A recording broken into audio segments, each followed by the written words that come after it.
Hey guys, welcome back. Mr. Rip here. This is another coaching video, and it's going to be the start of a series where we're going to do weekly sessions with each student where we keep notes of the issues they were having the previous week, the current week, and then give them like homework, things to work on for the next week. Let me know what you think of this format, if it works for you, if you'd prefer like longer things or shorter things. I'm going to tend to not edit these ones down as much, so it can be more of a complete session where you can follow the student along in their journey. If you're interested in getting coached by me, just leave a comment down below or message me in my Discord, anything like that. I'll leave links to that stuff. And don't forget to like and subscribe. It's always appreciated. And enjoy the video. I felt not bad, Mm-hmm. just because it didn't seem like they were really making moves. They weren't making really aggressive moves top, and they weren't stopping me bottom. So it felt okay, but it also felt kind of like maybe I could have worked together with my team to make shit happen earlier. Yeah. Was this an offlane game? Yes. Yeah. So the game is actually even for almost 30 minutes if you look at the graph. So I suppose your window would have been to, like in here, like the 10 to 30 minute mark is where you would have been able to do that. Okay. All right, let's have a look at it and see if there's anything. Cool. So what parts should I focus on? Post lane phase?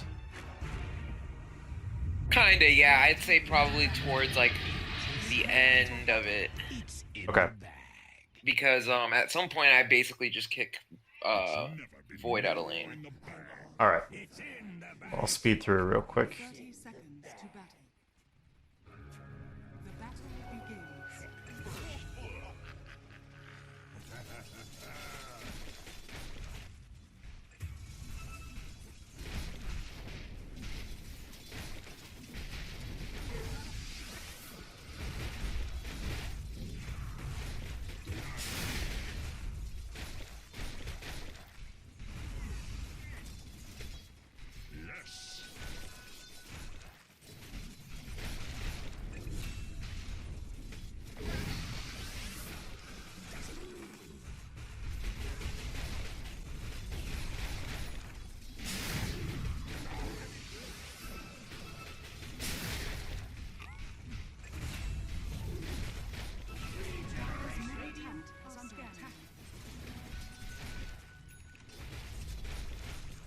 Yeah, you pretty much slaying him right here. Net worth is good. I like the hood pickup, that makes sense.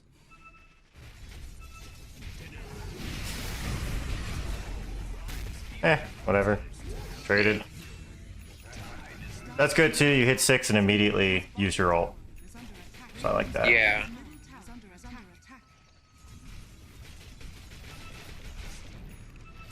Yeah, that's one of those things I always try to keep in mind, but sometimes it's hard to put in practice, you know? Yeah, Take yeah. advantage of those power spikes. Absolutely, yeah.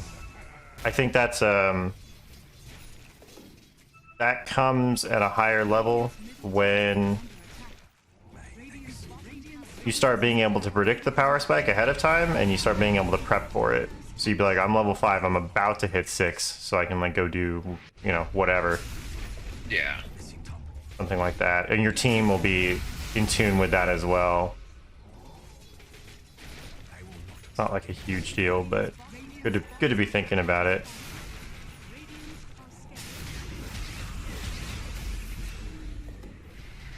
That was sad. I didn't realize he got his fucking shard already. Hmm. He got me on that one. Radiant's middle tower is under attack.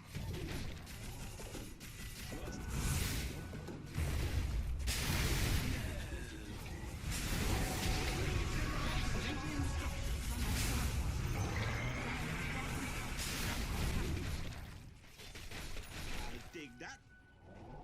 Righteous rule. Dire's bottom tower. Radiant's bottom tower has fallen. So things like that rotation there, while maybe not bad, can screw things up for you if you're trying to like win the game, right? So Okay. in terms of like, okay, like you're identifying like I have an advantage, whatever, right? By going to top lane, which is the dead lane right now, you are kind of taking yourself off the map. Like, Yeah. so by TPing here, one, and then two, just being in this area, if anything else happens anywhere else, like you're not going to be able to really do anything about it. Versus when you're down here, you're like dominating this lane. Like no one really wants to walk up to you. So, if you're trying to win, I think it's better to play in the area where you're like continuing to win until there's like nothing left to do, right? Yeah. Because like really anyone can come up here and do this. Like this, ideally, this would be, I think, if there's no one up here threatening, right? It kind of depends on what your guys' vision looks like. So given that the map is this dark, it might be a context thing. So like if I'm thinking of this like as Clinks was the carry, right? Or no, Jug was the carry. Jug's farming over here.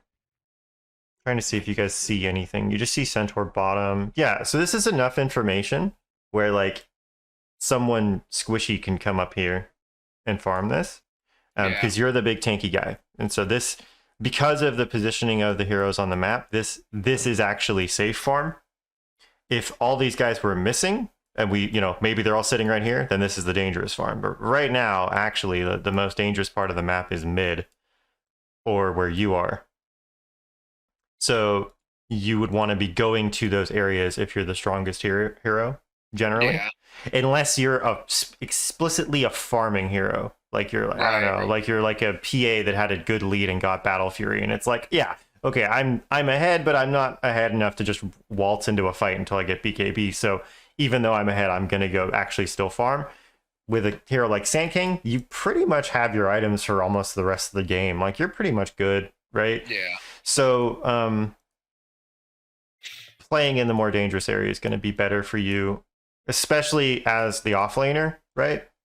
We want to, I guess that's the thing. We want to be really careful about going to areas that are kind of too safe for us. If we're ahead, if we're behind and you don't have your blink, then yes, go do this. This is important. But because you're ahead, I don't like going up here. Yeah, I think I get too much stuck on just like, oh, there's a lane that's not pushing and my teammates aren't pushing it. I need to go push it. Yeah, and that's a relevant concern, but it changes a little bit because you are a core and because if you just sit here, you're farming this lane. Like you can't farm both at once, right? So you're checking this box, you're farming this lane and then maybe getting to get these two camps.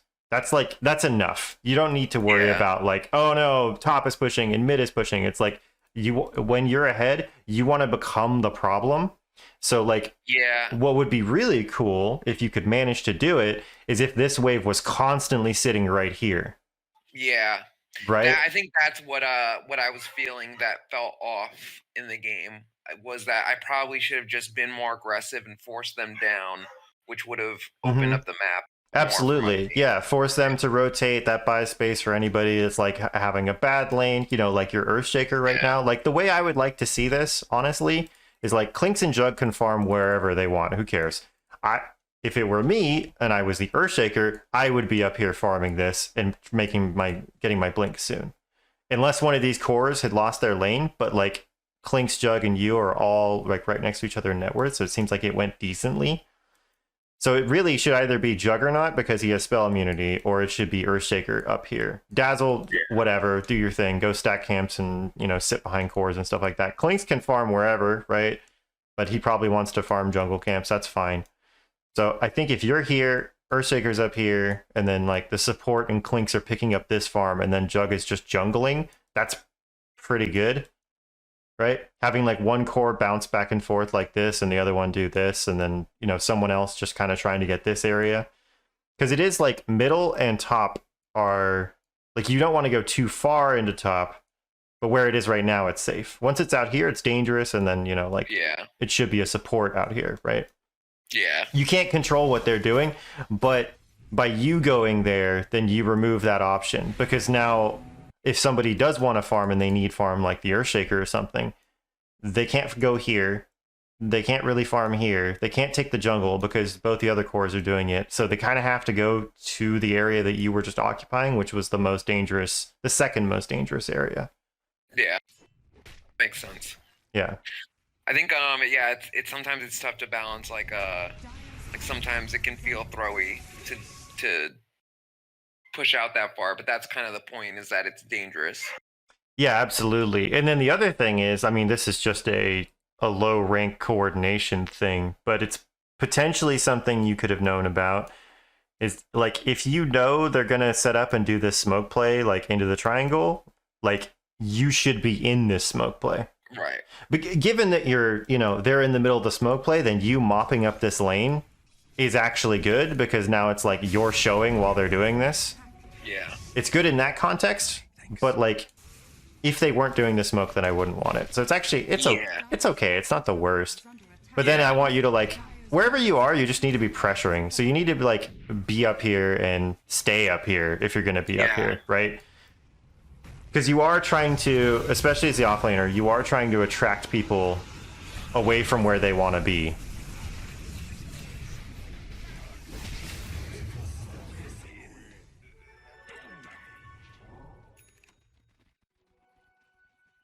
Yeah, I think it's similar to whenever I was playing Void Spirit mid, where I need to take advantage of the fact that I'm playing somebody super mobile, super survivable, and exploit that.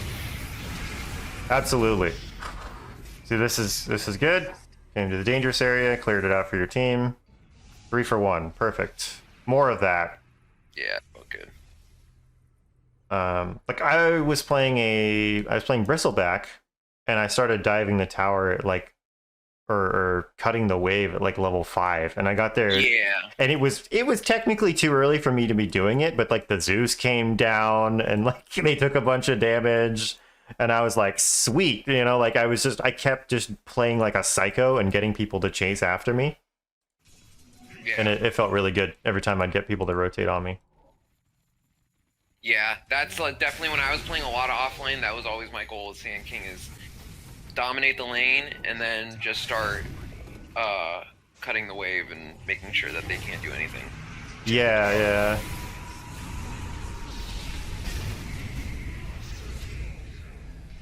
Oops. Dire's middle tower is under attack. Radiant's top Is that worth looking at? I don't know if this is worth looking at, but maybe it is. Because you are in a weird position as the off lane where you kind of do want to be showing up to a lot of fights, even if they are stupid fights. But let's look at this.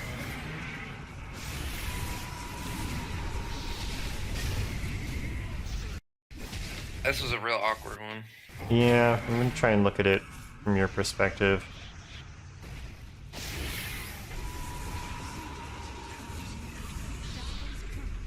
I think here I would... What happened was I forgot about Nova, and it was canceling my blink.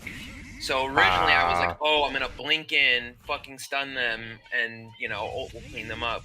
And then I'm like, oh shit, I can't blink. So the next best thing was to try and get their void, and that was just like whatever. Yeah. It felt like one of those things in a different situation. It could have been us having the majority win on that, but I think two things here. I think you guys overcommitted onto a Veno, which is typically not great. You guys your team kind of gave them the good chrono. I think here I'm not going back in. I don't have Sandstorm anyway. Like you said, you got Poison Nova on you, so it's not like you can blink. So I think at this point I'm just walking away. I think I'm running top and shoving this wave. yeah, I think that's Because it's like, at this point, it's not bad, right? I mean, you're going to go 2 for 2, probably. Yeah. Maybe 3 for 2. But I think you and Earthshaker should not go. The same thing happened to Shaker. Yeah. So he thinks he's about to blink in. And I that's, think he just fucking whiffs a big ult. That's something to keep in mind when you're playing Veno, right? Like he's the one of the anti-blink heroes. Yeah. Yeah, I wouldn't have gone back in on this. Because at that point you're trying to salvage it. You're not really like, it's not good for you anymore. It's just that you don't want it to be worse. Yeah.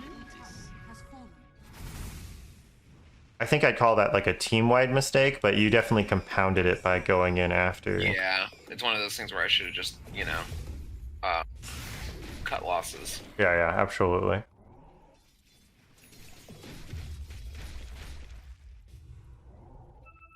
This is fine because you don't see anybody. But I think instead of retreating this far, what you can do instead... You get the wave right? Instead of going back here, I would just chill here and wait. Yeah. That's something I don't take advantage of enough. That's a really good point. Is just going into the trees. I have blink. It doesn't take me long, you know, to get out of it, and then I can just see if somebody shows up. If not, I take the wave. And depending on the person, if they don't know that I'm there, you know, and I have ult and blink, that's a free, you know. Yeah. Like on the flip side, we're not really in that post lane phase farming pattern anymore of we just want to be farming as many lanes as possible because it is 29 minutes and you've lost a bunch of towers. So at this point, you dying could lead to something really bad, but specifically because you're Sand King with Blink and Sandstorm and stuff, like you can still kind of do that. Because this is the passive move. Like this won't result in anything. This is just protecting you from dying, which is still relevant. But at least if you're down here, you can be ready to do something. Like if you see, I don't know, like the Witch Doctor pop up or something, like maybe you can get a solo kill. And if you don't see anybody, then you just go back to shoving that wave. Yeah. Totally losing track of where you are. Let me see.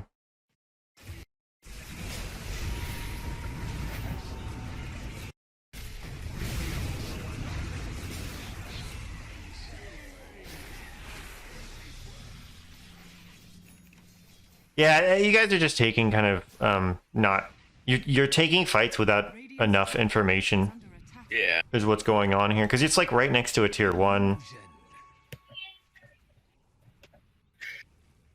Yeah, I think it felt like we had a lot of strength, you know, like it feels like we have great team fights, so we should be able to slam into them and just win a fight, but it's not like it's a wash. It's not like you guys are just getting wiped and getting nothing out of it. It's like you guys do have strong team fight.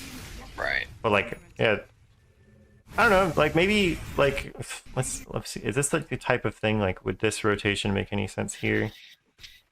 Because this is an opportunity where if you feel like they can defend without you, you can force a rotation right here. Yeah. But it depends. So let's see a little bit.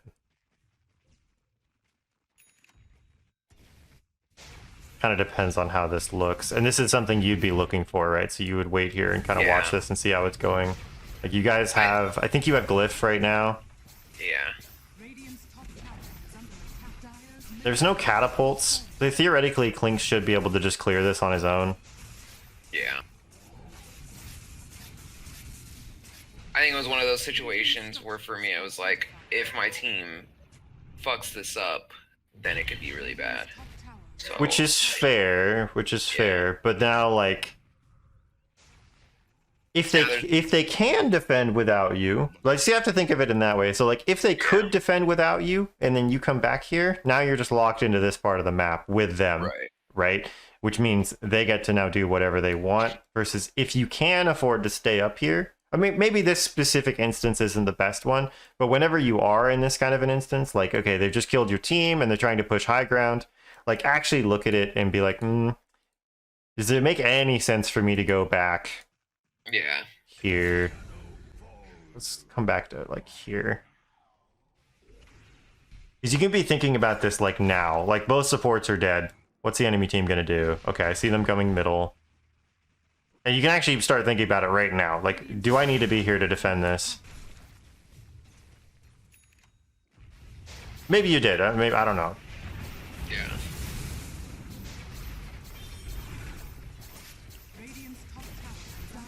I mean, if you want to look at it objectively, I don't like you didn't actually have to do anything.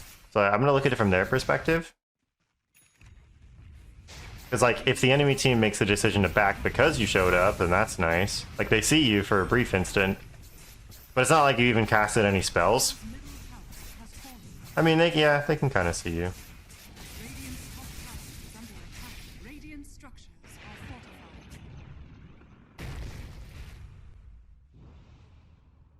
Yeah, it wasn't like super high impact. So like if stay here, maybe force them to come over here, then you can open up the map for your team.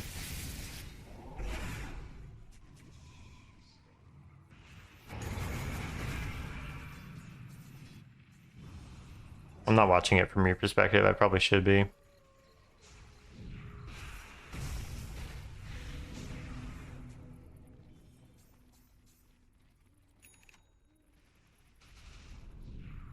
Another thing you can do, by the way, if you have your TP scroll available, you don't have to wait for the wave to come to you. Like you can totally, like especially as Sand King with Burrow Strike and Blink, like you can just make your way down the tree line and kind of start cutting waves.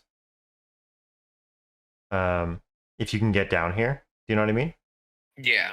Yeah. So like here, you kind of know they're all in your triangle. Like this could be one of those like opportunities, like a risky opportunity. Like, okay, I'm going to like try and blink and Burrow Strike my way down through here and then catch a wave and fuck with them. True. Type of the thing you really only want to do if you have the TP scroll and preferably you have buyback available.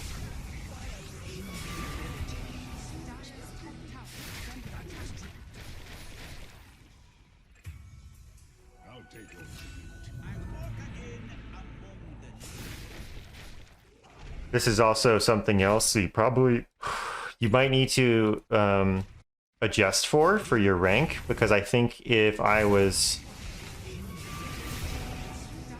on your team right now and this was like a higher rank game, I'm pretty much like one of two things is like what you're thinking about here, which is okay, the first one is, did we do enough damage to them and screw them up enough to like retake the initiative and then go push their tower or go take an objective? You know, are we now that we've killed Centaur and Witch Doctor, are we in a spot to like go get more? Yeah. And I would say, given the situation, like kinda no, because your vision is like, you guys don't have any vision up here. Chrono is available, and you have 2 waves pushed up. So the movement you made makes sense. I probably would have made the same movement. I would have been like, all right, that's good enough. We killed 2. Let's re-expand the map, right? Yeah. But at your rank, people are not going to make all those judgment calls like super accurately. Yeah. So all I'm saying here is you need to be ready for them to run up here and try and get more when they kind of shouldn't. Yeah. Like this. Like Dazzle died because Jug did that. You know, you guys got the Void, but that wasn't guaranteed. Yeah. So just like because you don't know if they're gonna like take a stupid fight. You actually might want to linger around them a little bit longer. Yeah, I felt that immediately after I had TP'd, where I was like, to me, it does, you know, like we might as well take advantage of the fact that they have 2 down now, and we can take back whatever portion of the map that we want, because if they come and fuck with us, then we can just kill them. And I agree with you. I think that's what you should do. Like, there's a catapult smacking this tower, and these 2 lanes are pushed up, and you guys have barely any vision. That's what your team should be doing right now. Yeah. They should reset and get vision. I was like, oh, I know they're about to go in. Yeah. Like, fuck. So this is one of those things where it's like, I don't really care what, you know, an ancient or diviner or immortal player would do, because this is the situation, right? Like, this is what my team is probably about to do based off what they're looking at. You know, like, let's take a fight. Clinks has no mana and we have no vision. Like, did it need to happen? No. Was it a disaster? No. But like, it could have been, you know. So you just have to be ready. Like, you have to be like trying to do the right thing, but prepared for them to like do the stupid thing as well, and then kind of evaluating like if that's, you know, is it worth leaning into it, or do we let them just do the stupid thing and it's fine? Yeah.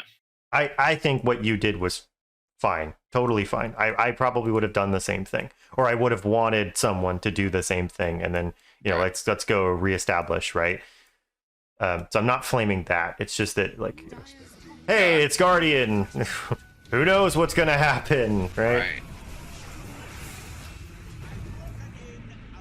But then once you've done that, so you're returning to base again, right? No reason for that. So like, let's play this out. Let's say you go up here, you do this movement, and this is fine, right? You know, you're resetting, but then you keep doing it. You know, like keep pushing this up, and then farm all this area. Like, you don't need to back up and go to your base again. Like, that's too passive, I think. Yeah, I think that I was, because what I should have done is just sold them at the closest like secret shop, but I was trying to get my what is that called? Radiant's middle tower is Boots travel. Oh, okay.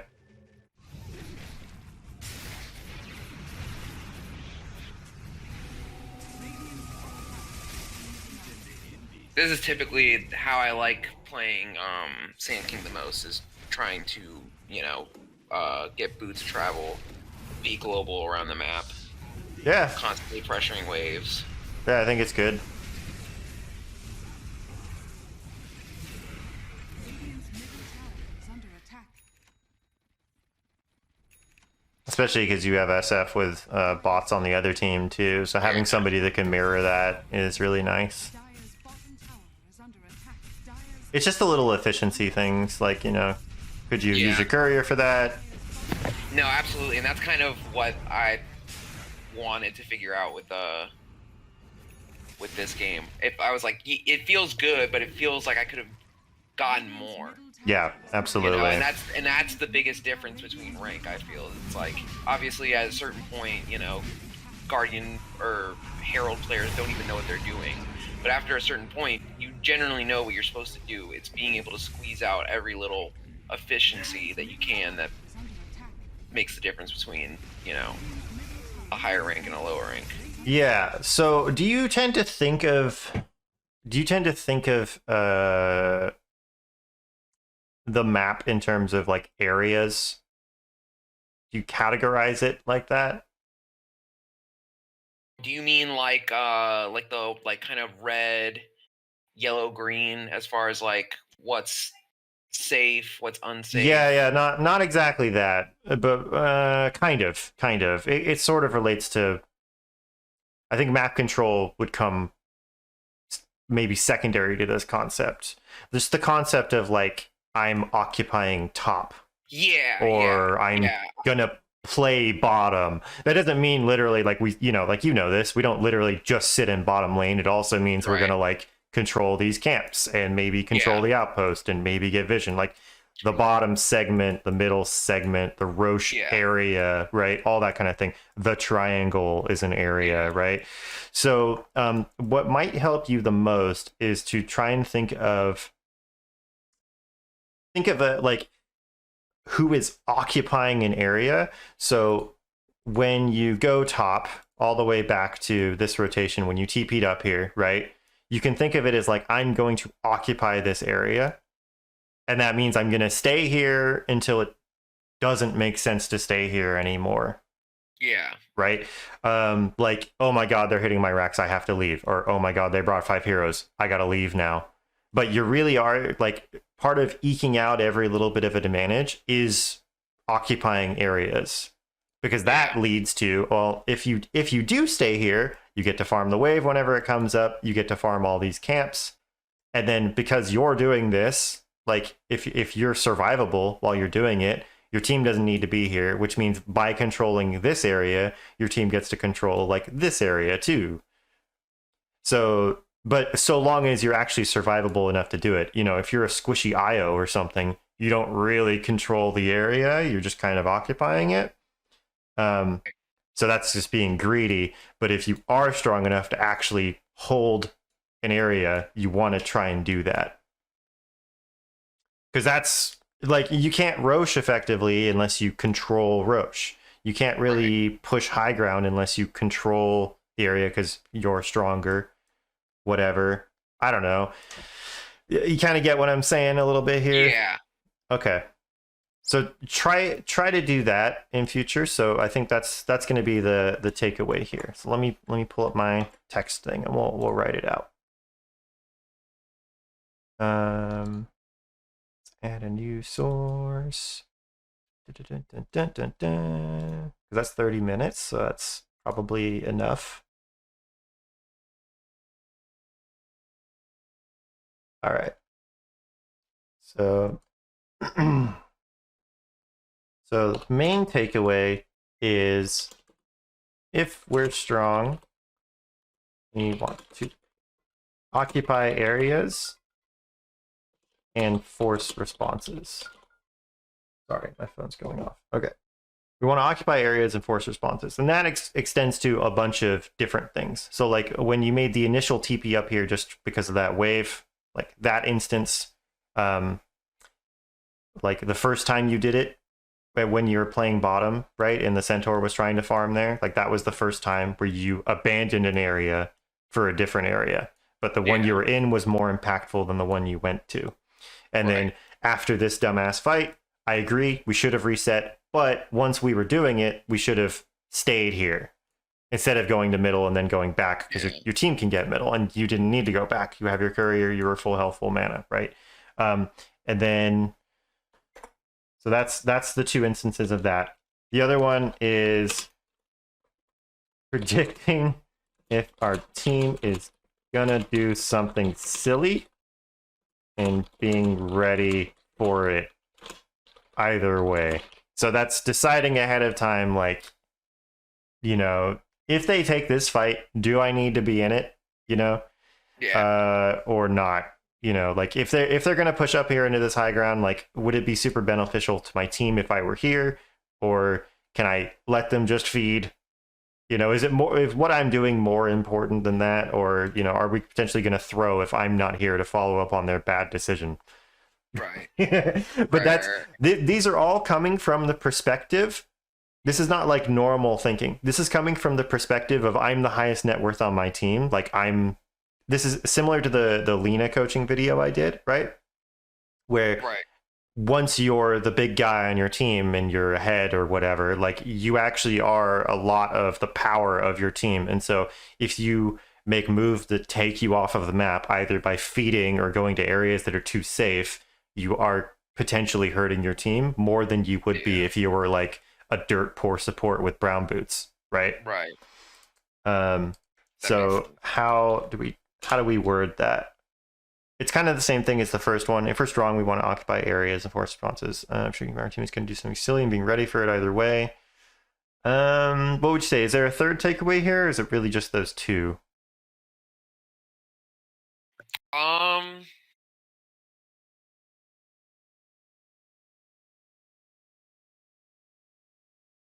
I think also just making the judgment of if we go into something that is kind of silly, is it worth me fully committing? Yes, that's the second one. So predicting if our team is going to do something silly and being ready for it either way, like trying to think of it ahead of time. Right. That I mean, relates like to that. in the for that fight where near Roche, where it was like I was under I was far away enough from the fight where I could have gotten away from it. Mm-hmm. But I ended up committing on it. Yes. Well, what is going? Why am I having trouble with this? Sorry, I'm getting distracted. Because sometimes that's something. I mean, generally, I think I'm kind of good about that, but sometimes I fall into the trap of that where it's like, oh, we're already in. You know, it's sometimes hard to figure out like what's the situation where I cut loss, what's the situation where they've committed, so I have to commit. So like, how do we judge that? Yeah, so it's like once I might be able to know, hey, if we wipe them and take their tier 2 mid tower at this rank, they're not going to roche. They're going to go and try high ground. Mm-hmm. That I'll know.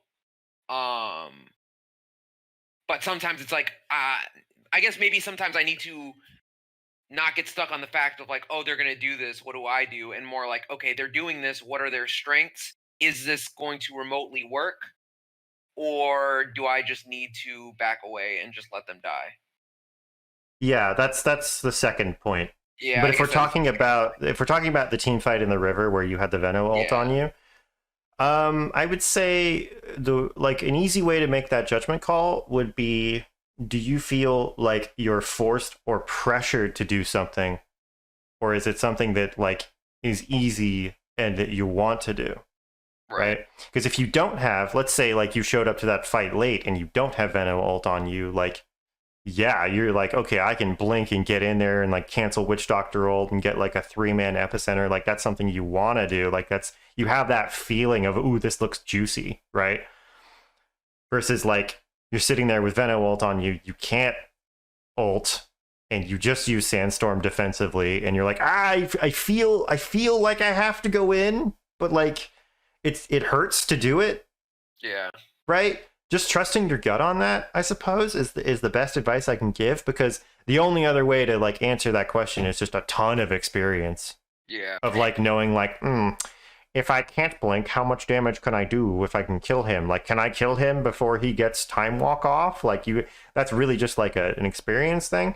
So what I would say for now is just kind of trust your gut on it. Like if the situation sucks, don't force it. Yeah. Right? And if it looks like it's good, on the flip side, don't hesitate.